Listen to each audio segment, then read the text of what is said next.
in New Orleans, as in the rest of the world, the best jazz of all is not played in the nightclubs on Bourbon Street or the recording studios, but after hours, at somebody's house here in New Orleans, at a party. Yes, when musicians play to each other from the heart, and there's no thought about time or tomorrow or anything but jazz. That's when you hear the kind of jazz you find on television only on our Jazz Party.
You're here now among the men who made history, who started jazz in the cradle.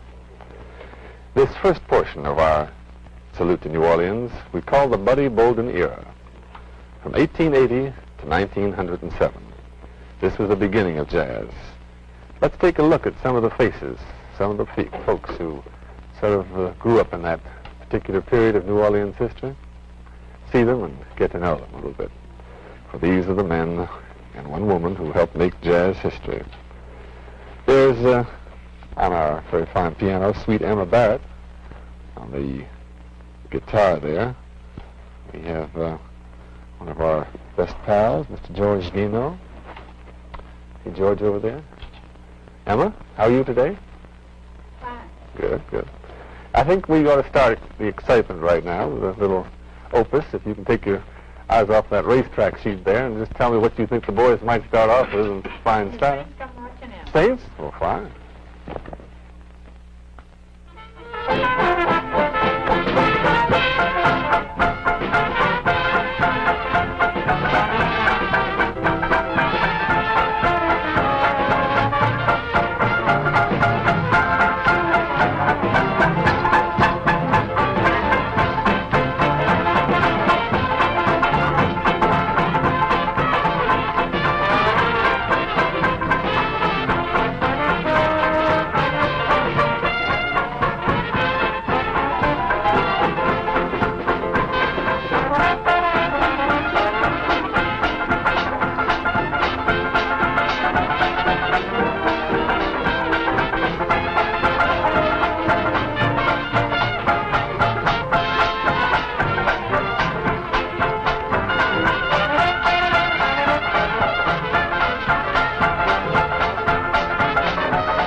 Sweet Emma Barrett has bells on her legs.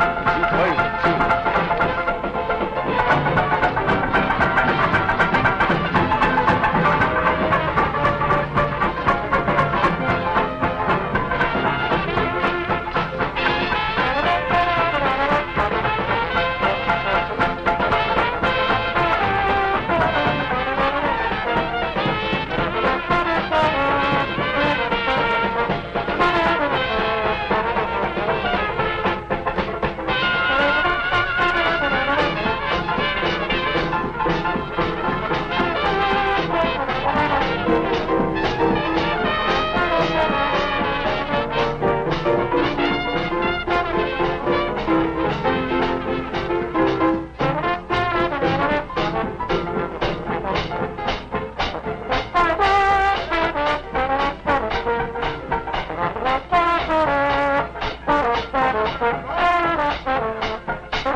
We are underway here in New Orleans with our salute to the Buddy Bolden era.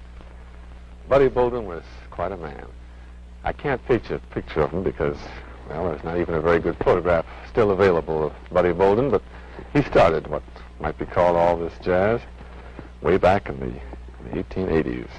He was a barber on Franklin Street. As I talk to you about him, I want you to see the faces of the people who were of his era, his time, for he was the most fabulous figure of all in jazz, Buddy Bolden. You don't hear much about him today? Well, it's been a long time, since the 1880s. So let's look at some of our musicians, see if we can see in their face a few memories of Buddy Bolden as I talk about him. He was a barber on Franklin Street here in New Orleans, played his first dance at Tin Type Hall. At the end of the Spanish-American War, he was no longer Buddy or Kid Bolden, but he was King Bolden.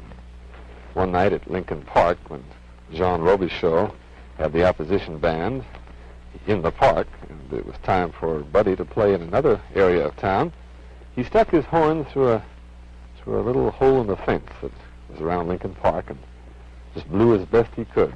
He said, "I'm calling my children." His children heard him, and they all came and left Lincoln Park and poured Jean Robichaud all alone. So it went for many years for Buddy Bolden, up until 1907.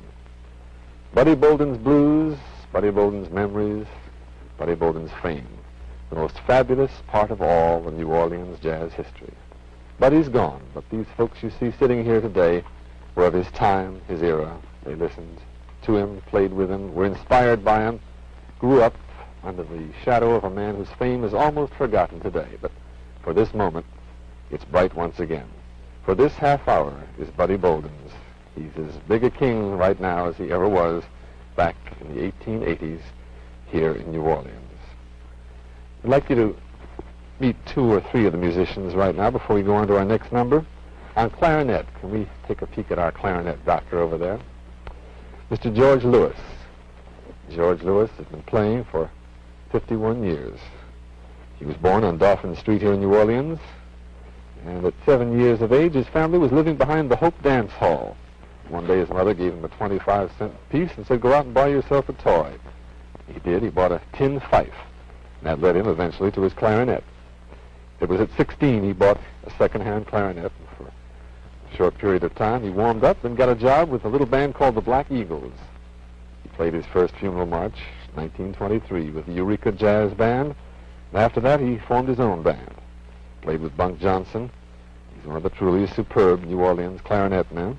He's toured Europe and has been acclaimed by all jazz critics as the very best, Mr. George Lewis. Over on drums, let's take a look at our good friend Paul Barbarin. Paul, of course, comes from a very famous family. Played with King Oliver, Louis Armstrong. 1901, he made his first sounds, but it wasn't on drums. He was just crying. Now, of course, the fellow I want you to meet last in this portion of our little introductions is Punchy, Punchy, Punchy, Punchy Miller. Punchy Miller was born December 1897. There he is. He studied with Jim Humphrey. Around the turn of the century, he played with Jack Carey's band. He and Jack worked out the fast riff, a little passage that has become the third strain of a tune that they called Jack Carey. Years later, this tune was introduced to the world by the original Dixieland Jazz Band, and you and I know it, this tune that he and Jack started. You and I know it as the Tiger Rag. He's the man who put the growl into the tiger.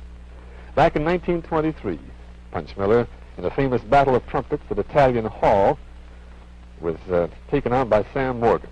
Sam beat him in the first battle, but second time around, a month later, in a historic rematch, they met again, and Punch Miller won with all honors, including $25 and a silver cup.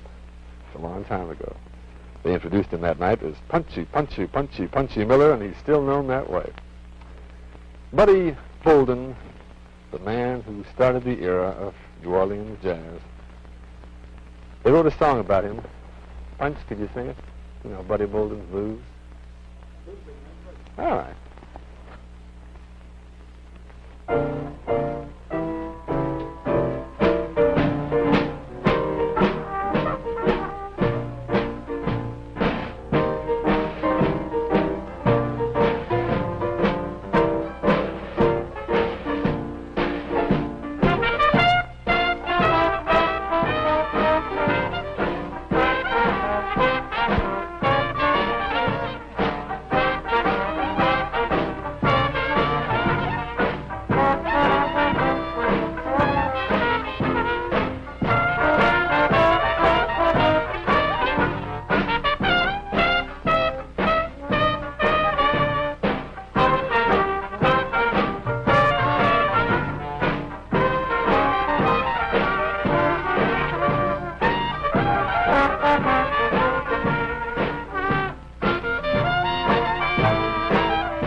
thought I heard Frankie Dooster shout, open up that window, let the bed out.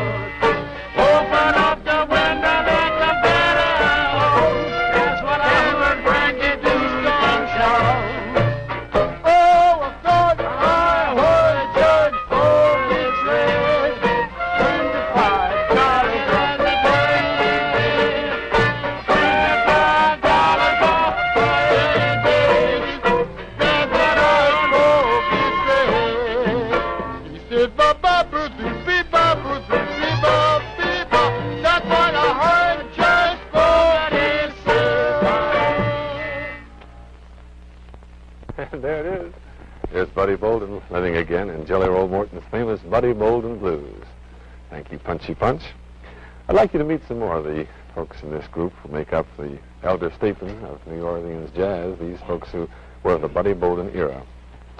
Now let's take a look at piano and bass and violin right now. Over on the bass, right over here, we have a man who started out in the Undertaker's Band. It's one of the early New Orleans bands. Yes, sir. The Undertaker's Band was the place where Slow Drag began to get going. You were born in 1888, Slow Drag? You don't look a day over 18. You also worked with Bunk Johnson, I know, and still one of the most beloved and most talented of all the bassmen in New Orleans. On piano, well, look who we have on piano. We have a sweetheart for anybody's band here, Sweet Emma Barrett.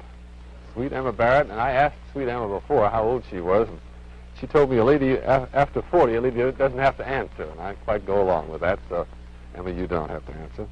She's played with Papa Celestin. She played with Ridgely's original Tuxedo Orchestra back in 1925. Sometimes they call her the Bell Girl or Dusty Emma, but right now, well, we just call her wonderful. And I think that you'll find that as she moves along, those bells and the piano work together in perfect harmony. In the Buddy Bolden era, violin took the lead in many of the performances of jazz.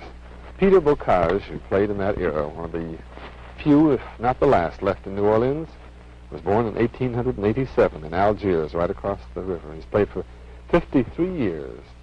Peter Bocage started with Billy Marrero's Superior Orchestra in 1905. He helped the famed Bunk Johnson learn to read music. And he's a fellow who's been out of work only once. From 1910 to 1913, he played with Papa Celestin at the Tuxedo Dance Hall.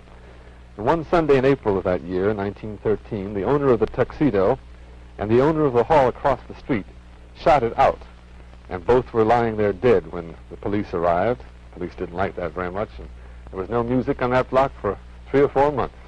And during that time, my good friend Pete was taking it easy. But he worked later, and of course started with King Oliver and became one of the truly famous and beloved New Orleans jazzmen. I think I'll turn back to Emma just for a second, see if she's got an inspiration for us. What do you suppose we might continue our little party with, Emma? You got something in mind? Careless Love. Careless Love? I'm with you all the way.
That's it.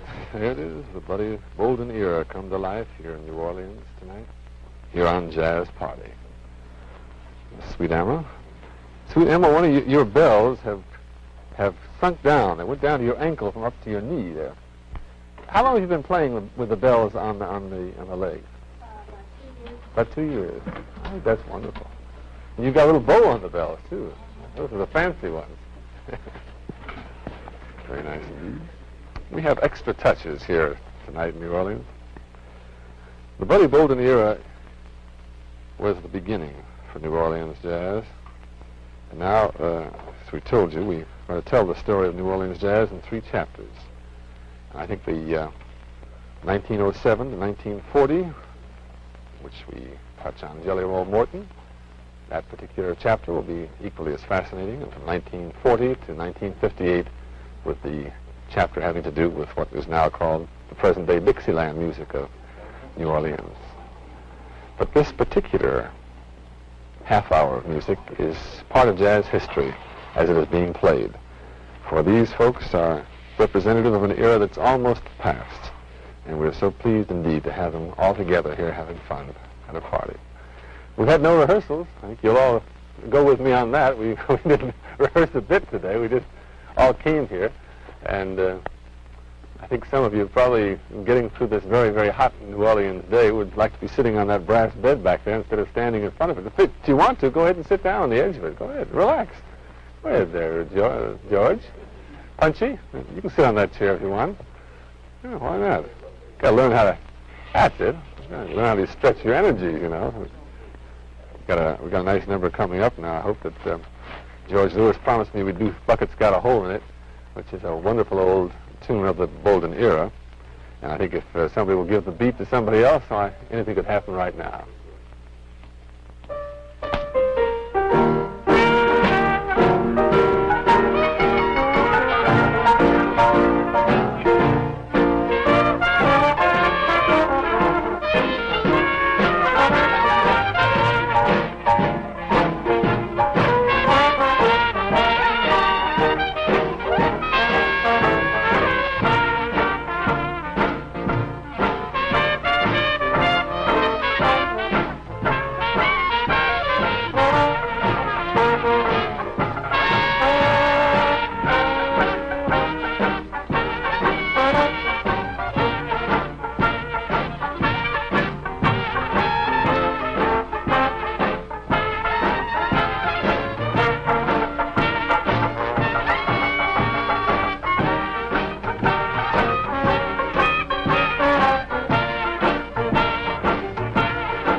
Yes, sir. Jazz party here in New Orleans, the Buddy Bolden era. These are the men and one lady who are bringing the era to life here in an informal setting in New Orleans. Punch Miller, Punchy Miller on trumpet. We have Paul Barberin, George Lewis, Peter Bocage, Slow Drag Pavigot, Georges Guénaud, Sweet Emma Barrett, and of course Louis Nelson. I think maybe now, just to prove that we have rehearsed this and that we're playing for fun, could we get together a blues? Any kind of a blues, George? Maybe you might give them the beat on it and the key, but as for that, we don't care. Just whatever you feel like playing. Have a little conference there. There's no rush.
Buddy Bolden era.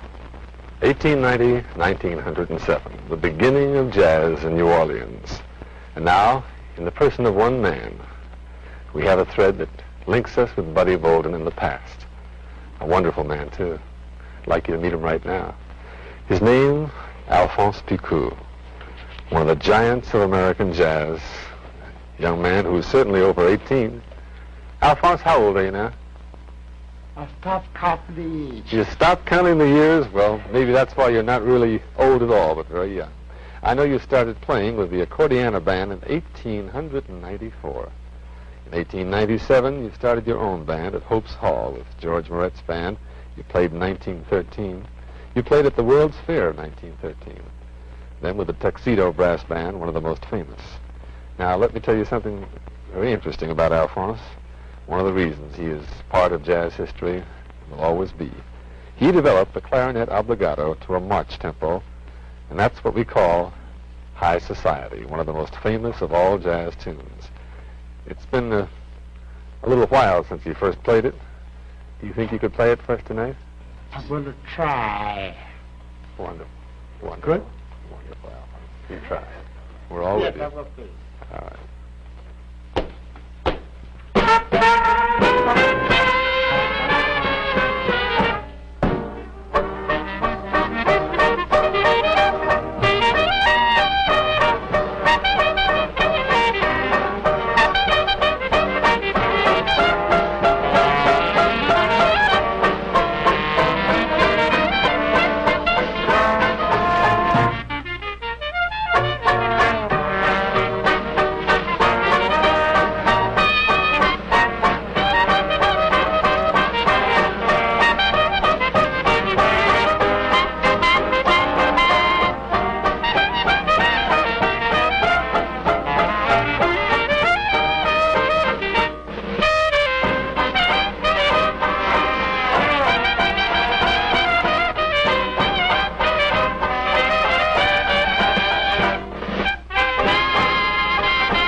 Thank you. Thank you very much, Alphonse. You're wonderful. You know, there's a man who's, well, I won't say how old he is, but he stopped counting at 40. He was only halfway through his life. And maybe a little bit more, I don't know.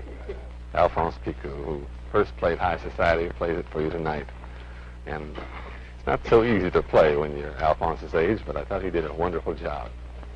The Buddy Bolden era, 1890, 1907. And there was one of the men who wrote that era in the New Orleans sands with his heart, with his clarinet, Alphonse Picou.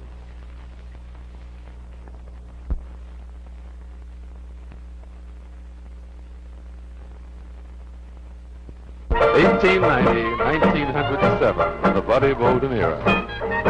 Perhaps for the last time, these jazz men are playing together here on Jazz Party. When they're gone, all that remains of the original New Orleans jazz glory is gone with them. We thank them for being here tonight. We thank you for being with us. This has been part one of our Jazz Party series on New Orleans, the Cradle of Jazz.